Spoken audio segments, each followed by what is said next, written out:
I just wanted to go over this briefly. This is still fairly commonly misdiagnosed, the board itself. When we're testing the damper board, where are we wanting to test? Like, so let's say like 24 volts coming in. Yeah. The zone, wherever the power thing is. Right. So is there just one power source? There's two, right? Two separate ones, okay? So the reason I'm bringing that up is because a lot of times guys will come in here, it'll be lit up, right? Your thermostats are on, you're checking your equipment or you're checking your thermostats, right? And you get into a Y call or a G call, but the equipment's not playing on. Right, if you have that, what should you check next? Fuse, the equipment.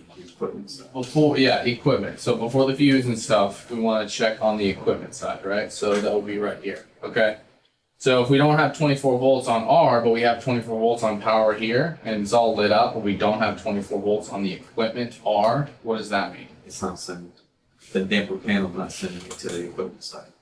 No. If you got 24 on the zone. So let's say we have our 24 power source right here, but this is powering the board, and we're powering our thermostats, right?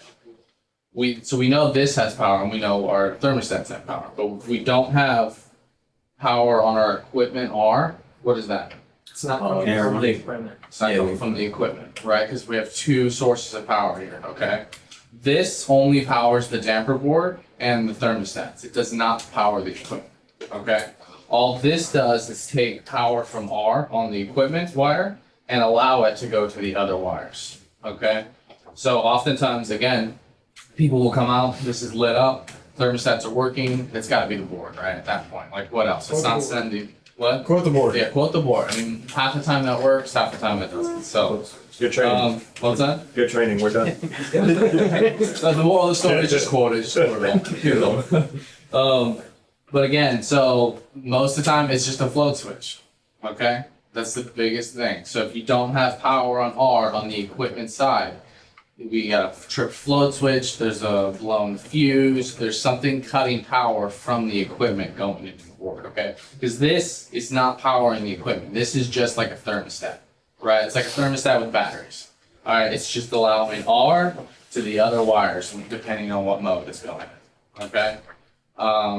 So again, no power here, that means it's not an issue with the board, that's an issue with the power source coming from the equipment, right? This one has a display right here, right? You're not gonna see this super often, but oftentimes you can set up specific thermostats for specific like settings, right? So you may have 3 thermostats, one of them may not have like an O wire going to that thermostat. You can manually configure that one to be a conventional. Okay. In this case, it would then recognize, it would look for a W call from the thermostat to know whether or not it's in heat mode. Okay. And then it can produce an O call. I'm not going to go too far into that. I mostly just wanted to go over that. Was the most commonly misdiagnosed issue here. Again, this is equipment power. It's just allowing, this is only allowing power from the R to the rest of the low voltage wires. Okay. Everyone has the DAT sensor, right? Yeah. Everyone? Cool. Just popping that in real quick. A lot of times it'll blink. If it's just like a simple, like where it says purge right here, if it's blinking, most of the time that means it's out on high limit, right? So just pull that out, pop in a new one, just see if that works. You can test the resistance on the DAT sensor. It's usually just a 10K ohm. So you just look up a chart, and then whatever the temperature is inside the return duct or the supply duct, that's what the resistance should be, right? That's pretty much all I wanted to go over. Anyone have anything they want to add? Anything they run into? Sometimes I see the flow switch not put in correctly. They have it to the other transformer instead of this one. I mean, it doesn't shut it off. Okay. It just keeps running. Okay, that's good. Yeah, I mean, that should be just a normal practice on every service call anyway. Just trip that flow switch while it's running, right? Maintenance, service call, just flip it, make sure the system shuts off, and then turn it back on at that point. Thanks for watching.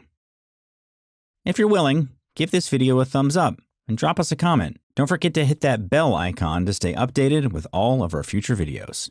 And as a quick reminder, HVAC School isn't just a YouTube channel.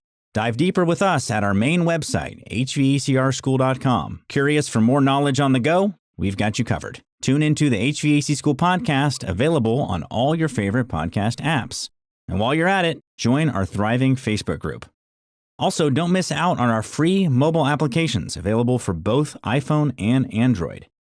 We're all about community. For techs, by techs.